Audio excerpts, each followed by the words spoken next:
نحمده ونصلي على رسوله الكريم أما بعد.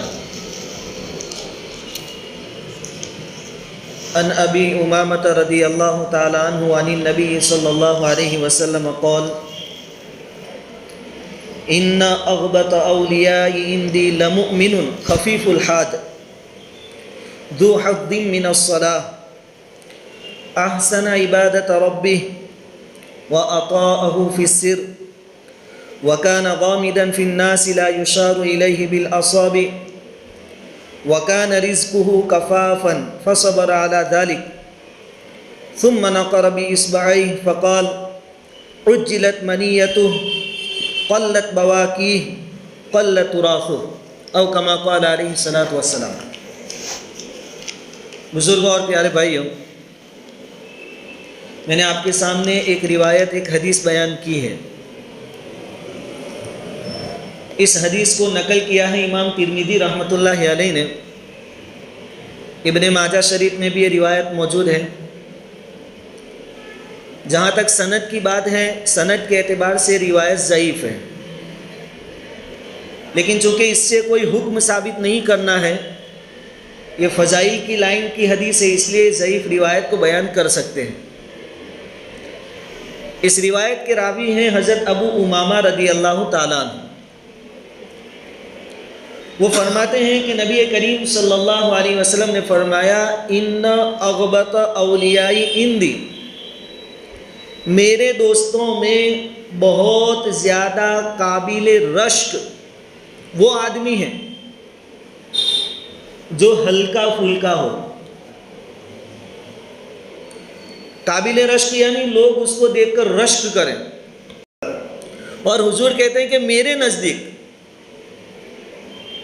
بہت زیادہ قابل رشک آدمی وہ ہے جس میں پہلی صفت یہ ہو کہ ہلکا پھلکا ہو. اب ہلکا پھلکا ہونے کا مطلب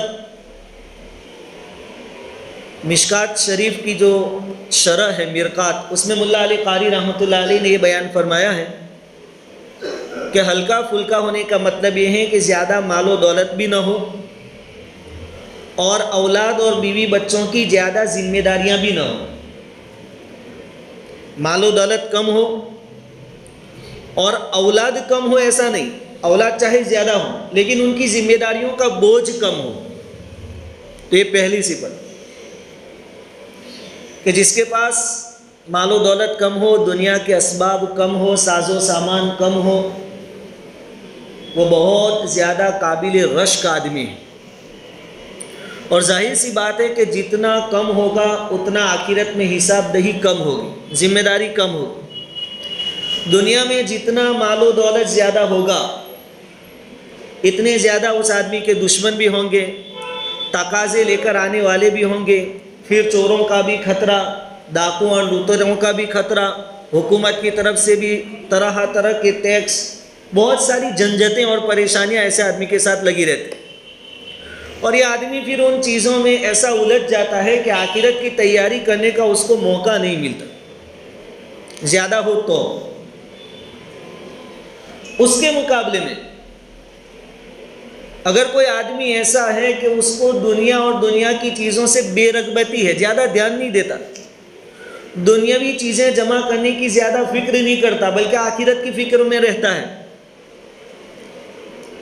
تو اس آدمی کے دشمن بھی کم ہوتے ہیں، لوگوں کے دلوں میں اس کی محبت بھی ہوتی ہے، بلکہ اللہ رب العزت بھی اس سے محبت فرماتے ہیں. چنانچہ حدیث میں آتا ہے کہ ایک صحابی رضی اللہ تعالیٰ عنہ حضور اقدس صلی اللہ علیہ وسلم کی خدمت میں تشریف لائے اور عرض کیا کہ حضور کوئی ایسا عمل مجھے بتا دیجئے کہ جس کی وجہ سے اللہ بھی مجھ سے محبت کرے اور لوگ بھی مجھ سے محبت کرنے والے بن جائیں. کوئی ایسا عمل بتائیے. حضور صلی اللہ علیہ وسلم نے دو چیزیں بتائی، ہم میں سے ہر آدمی اس پر عمل کر سکتا ہے.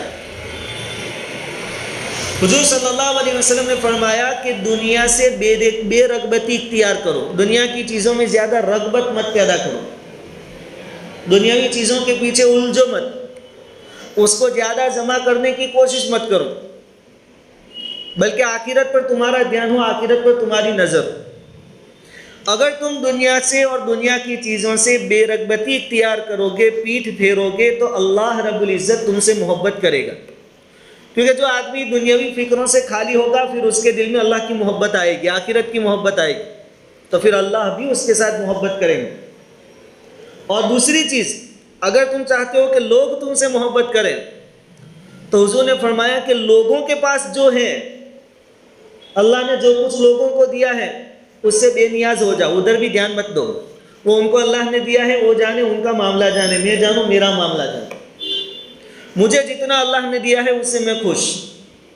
اب پڑوسی کوئی ترقی کرتا ہے تو مجھے ذرا برابر حسد نہیں ہوگا، تو اس کا معاملہ ہے، اس کے اللہ کا معاملہ ہے۔ کاروبار میں کمپٹیشن کا مسئلہ آ گیا، کوئی آگے بڑھ گیا، اس کو ٹینشن نہیں آئے گا، میرے پاس جتنا ہے اتنا کافی ہے۔ اگر یہ صفت ہمارے اندر آ گئی کہ لوگوں کے پاس جو ہے اس سے ہم بے نیاز ہو گئے، بے رغبت ہو گئے، استغنا ہمارے اندر آ گیا، تو پھر لوگ ہم سے محبت کریں گے۔ یہ پہلی صفت کہ مال و دولت کے اعتبار سے ہلکا پھلکا ہو۔ اب اولاد چاہے زیادہ ہو لیکن ان کی ذمہ داریوں کا بوجھ آدمی کے اوپر کم ہو، تاکہ وہ آخرت کے کاموں کی طرف توجہ دے سکے، آخرت کی تیاری کر سکے۔ اور جس کو بھی دنیا سے بے رغبتی نصیب ہو گئی، اللہ بھی محبت کرے گا، لوگ بھی محبت کریں گے۔ اور ایک روایت میں آتا ہے کہ حضور صلی اللہ علیہ وسلم نے فرمایا کہ جب تم دیکھو کہ کسی آدمی کو دنیا سے بے رغبتی نصیب ہو گئی اور کم بولنے کی دولت نصیب ہو گئی، کم بولتا ہے، بہت کم بولتا ہے، تو حضور نے فرمایا تم ان کے پاس جا کر بیٹھا کرو، ان کی مجلسوں میں جایا کرو، کیونکہ ایسے لوگوں کے دلوں پر اللہ رب العزت حکمت کی باتیں ڈالتا ہے، پھر وہ دانائی کی باتیں کرتے ہیں، حکمت کی باتیں کرتے ہیں۔ دنیا سے بے رغبتی کی وجہ سے اور کم بولنے کی وجہ سے، یہ دو صفت جس میں پیدا ہو گئی، اس کے اوپر اللہ رب العزت حکمت کی باتیں ڈالتے ہیں، تم ان کے پاس جا کر بیٹھا کرو۔ اور جب نبی کریم صلی اللہ علیہ وسلم نے حضرت معاذ بن جبل رضی اللہ تعالیٰ عنہ کو یمن کی طرف روانہ کیا تھا، اس وقت حضور نے ایک نصیحت یہ بھی فرمائی تھی کہ معاذ، آرام پرست مت بننا اور بہت عیش اور راحت کے پیچھے مت بھاگنا کہ میں بہت زیادہ آرام کرنے والا بن جاؤں اور دنیا کی عیش و عشرت، فیسیلیٹیز، سہولتیں مجھے ملے، اس کے پیچھے مت بھاگنا، کیونکہ اللہ کے جو خاص بندے ہوتے ہیں وہ عیش و راحت اور آرام طلبی کے پیچھے بھاگنے والے نہیں ہوتے، بلکہ اللہ کے جو خاص بندے ہوتے ہیں وہ تو جفاکش ہوتے ہیں، محنتی ہوتے ہیں، مشقتیں اٹھانے والے ہوتا ہے۔ تو ایک بہت بڑی صفت کہ ہم دنیاوی چیزوں سے بے رغبتی اختیار کرنے والے بنے۔ یہ صفت پیدا کرنے کے لیے دنیا ناپائیدار ہے، اس کا کوئی بھروسہ نہیں، کبھی بھی ختم ہو جائے گی، اس کا استحضار ہر وقت ہم اپنے اندر پیدا کریں۔ دوسری صفت نبی کریم صلی اللہ علیہ وسلم نے ارشاد فرمائی، ذو حد من الصلاۃ، کہ وہ بندہ میرے نزدیک بہت زیادہ قابل رشک ہے جس کو نماز کا وافر یعنی بہت حصہ ملا ہو، یعنی بہت زیادہ نمازوں کا پابند ہو۔ ایسا نہیں کہ ایگزام آیا تو اسٹوڈنٹ ہے، نمازیں چالو کر دی 10-15 دن رزلٹ آنے تک، پھر کھیل ختم۔ رمضان آئی تو ماحول مل گیا، نماز پڑھ لی، پھر کھیل ختم عید کے دن سے، یہ نہیں۔ ذو حد من الصلاۃ، نماز کا وافر مقدار میں حصہ اس کو ملا ہو، بہت زیادہ نمازوں کی پابندی کرنے والا ہو۔ ایک روایت میں ہے کہ نبی کریم صلی اللہ علیہ وسلم نے نماز کے بارے میں کچھ تذکرہ کیا صحابہ کرام کے درمیان، پھر فرمایا من حافظ علیہا، جو کوئی نماز کی محافظت کرے گا، حفاظت کرے گا، جیسے اور جب اور جتنی پڑھنی چاہیے اتنی پڑھے گا پابندی کے ساتھ، کانت لہو نورن، یہ نماز قیامت کے دن اس کے لیے نور بنے گی، وہ برہانن، اور دلیل بنے گی۔ کس بات پر دلیل؟ کہ یہ کامل ایمان والا ہے۔ قیامت کے دن ہمارے پاس اگر نماز ہوگی تو کامل مومن ہونے کی دلیل ہے، ایسا سمجھ لیجیے۔ وَنَجَاتًا یوم القیامہ، اور یہ نماز اس کی نجات کا ذریعہ اور سبب بنے گی قیامت کے دن۔ وَمَن لَّمْ يُحَافِظْ عَلَيْهَا، اور جس نے نماز کی حفاظت نہیں کی،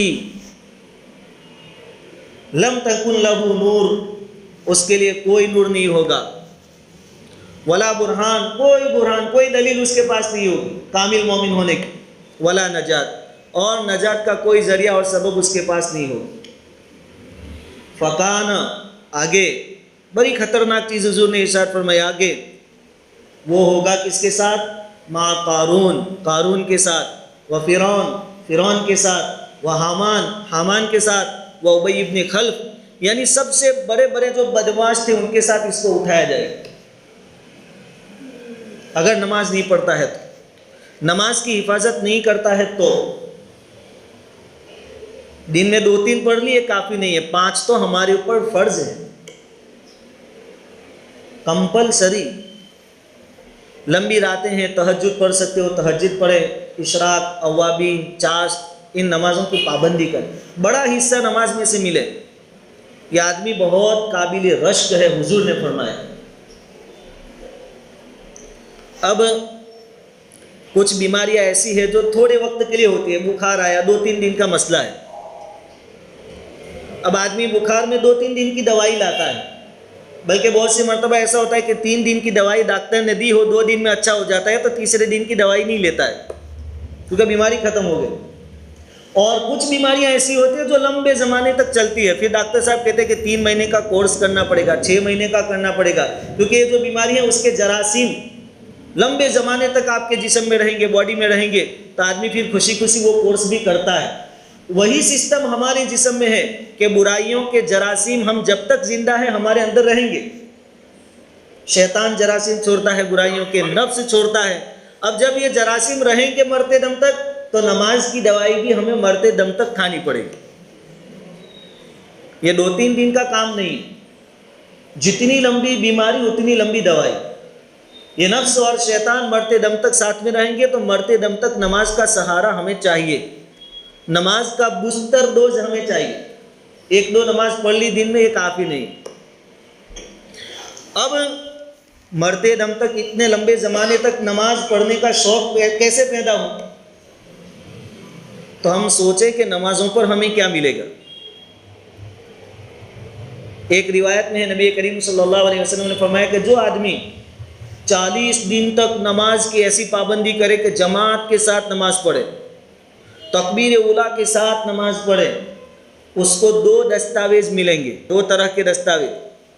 ایک جہنم سے چھٹکارے کا دستاویز، ایگریمنٹ کہ آپ جہنم سے بری ہو گئے، اور دوسرا نفاق سے چھٹکارے اور نفاق سے بری ہونے کا دستاویز آپ کو لکھ دیا جائے. آج بھی کچھ قومیں ایسی ہیں جو اپنے بڑے ہیں، جو بھی ہوں ان کے مولانا، بزرگ یا باوا، ان کو لاکھوں کروڑوں روپے دے کر جنت کا دستاویز لکھواتے ہیں. آج بھی ایسے ہیں کہ لو باوا 10 لاکھ روپے میں مر جاؤں تو دستاویز لکھ دینا کہ اس بندے کو جنت میں ٹھکانہ دیا جائے. اور وہ لوگ شوق سے لکھ بھی دیتے ہیں اور مرنے کے بعد قبر میں وہ چٹھی بھی رکھ دیتے ہیں. لیکن لکھنے والا خود جنت میں جائے گا نہیں جائے گا کوئی نہیں جانتا، اس کا کیا بھروسہ. لیکن یہاں تو حضور کہہ رہے ہیں پہاڑ اپنی جگہ سے ہٹ سکتا ہے لیکن حضور کا فرمان غلط نہیں ہو سکتا. حضور نے فرمایا 40 دن تک نماز جماعت کے ساتھ پڑھو گے، تکبیر اولیٰ کے اہتمام کے ساتھ، تو دوزخ سے نجات لکھ دی جائے گی، اور تم نفاق سے بری ہو یہ بھی لکھ دیا جائے گا. اور 40 دن کے ذریعے پھر آدمی میں عادت ڈالنا مقصود ہے کہ جب 40 دن تک تو یہ کام کر سکتا ہے تو پھر پوری زندگی بھی کر سکتا ہے. ایسے لوگ جو پوری زندگی نماز کی پابندی کرتے ہیں، چاہے کاروبار میں ہو، تجارت میں ہو، کھیتی باڑی میں ہو، کہیں بھی ہو، سفر میں، حضر میں، وقت پر نماز پڑھ لیتے ہیں. اللہ رب العزت نے قرآن کریم میں ان کی تعریف فرمائی ہے، رجال لا تلہیہم تجارۃ ولا بیع عن ذکر اللہ واقام الصلاۃ وایتاء الزکاۃ یخافون یوما تتقلب فیہ القلوب والابصار، کہ ایسے لوگ ہیں کہ ان کا کاروبار، ان کا خریدنا بیچنا ان کو نماز سے، زکوٰۃ ادا کرنے سے اور اللہ کی یاد سے کبھی غفلت میں نہیں ڈالتا. تجارت اپنی جگہ، تجارت کرنا یہ بھی شریعت کا حکم ہے، اور نماز پڑھنا یہ بھی شریعت کا حکم ہے. جیسے ہی نماز کا وقت آیا اپنا کاروبار چھوڑ کر پہنچ گئے مسجد میں، سفر میں، حضر میں، کہیں بھی. ایسے لوگوں کی اللہ رب العزت نے تعریف فرمائی. اس کے مقابلے میں ہم کہ بھائی نماز کا وقت ہوا لیکن IPL کی میچ چلتی ہے تو عشاء گئی، ورلڈ کپ چلتا ہے عشاء گئی، نماز کے لیے گھر سے نکلے، بیچ میں دیکھا 2 آدمی لڑ رہے ہیں، جگر رہے ہیں، تو نہ چھڑانے کے لیے نہیں کھڑے ہیں وہاں، تماشا دیکھنے کے لیے. اب اس میں ہماری جماعت گئی. ٹھنڈی کا سیزن ہے، اتنی لمبی راتیں ہیں، آدمی رات کو 10 بجے سو جائے، حالانکہ 8:15 8:30 کو تو عشاء کی نماز ختم ہو جاتی ہے سنتوں کے ساتھ 8:30 بجے، اس کے بعد بھی 1.5 گھنٹے تک آدمی بیٹھے کھائے پیے، 10 بجے سو جائے، صبح میں 6 بجے فجر کی اذان ہوتی ہے، 8 گھنٹے ملتے، 8 گھنٹے سونے کے، تو بھی ہم نماز کے لیے نہیں آتے۔ تو اس سے نجات کے لیے یہ ہماری نمازیں کافی نہیں ہوگی، نماز کی محافظت، اس کی حفاظت، اس کی پابندی، سردی گرمی بارش ہر حال میں نماز پڑھنا۔ حضور نے فرمایا کہ وہ بندہ بڑا قابل رشک ہے جس کو نماز کا وافر حصہ ملا، نماز کی بہت زیادہ پابندی کرنے والا وہ قابل رشک، اور حضور کہہ رہے ہیں کہ قابل رشک، تو اس پر رشک کیا جائے۔ 2 صفتیں۔ تیسری صفت احسن عبادت ربہ، کہ وہ آدمی اپنے رب کی عبادت اچھی طریقے سے کرے، نماز ہو، قرآن کی تلاوت ہو، کوئی بھی لائن کی عبادت، صدقہ بھی دیتا ہے تو خوش دلی کے ساتھ اور اچھی چیزیں صدقے میں دے، اس کے بعد احسان جتلانا یا جس کو دیا ہے ان کو تکلیف میں ڈالنا، ایسا کوئی مسئلہ نہ ہو، نماز بھی خشوع اور خضوع کے ساتھ پڑھیں، اچھی طرح عبادت کریں، وہ بندہ بھی اللہ رب العزت، نبی کریم صلی اللہ علیہ وسلم نے فرمایا کہ بڑا قابل رشک ہے۔ وَأَطَاعَهُ فِي السِّرِّ، اور جب اکیلا ہو، کوئی دیکھنے والا نہ ہو، تب بھی اپنے رب کی فرما برداری کو نہ چھوڑے۔ ایسا نہیں کہ سب ہے تو تسبیح بھی پڑھ لیتا ہے، نمازیں بھی پڑھ لیتا ہے، لیکن جب تنہائی کا مسئلہ آیا تو پھر گناہوں میں مبتلا ہو جاتا ہے، نہیں، اس کو دھیان رہے کہ اللہ دیکھ رہا ہے، تو علانیہ اور پوشیدہ ہر حال میں اللہ کی عبادت کرنے والا ہوں۔ ایک خاص بات، وَكَانَ غَامِدًا فِي النَّاسِ لَا يُشَارُ إِلَيْهِ بِالْأَصَابِعِ، اور لوگوں کے درمیان ایسا گمنام ہو کہ اس کی طرف انگلیوں سے اشارے نہ کیے جاتے، وہ والا، وہ بزرگ چلا، وہ جو بہت نام ہے وہ آدمی چلا، اشارے نہ کیے جاتے، کوئی جانتا پہچانتا نہ ہو، گمنام آدمی، مشہور نہ ہو۔ آج زیادہ تر پریشانیاں ہماری مشہور ہونے کے لائن سے،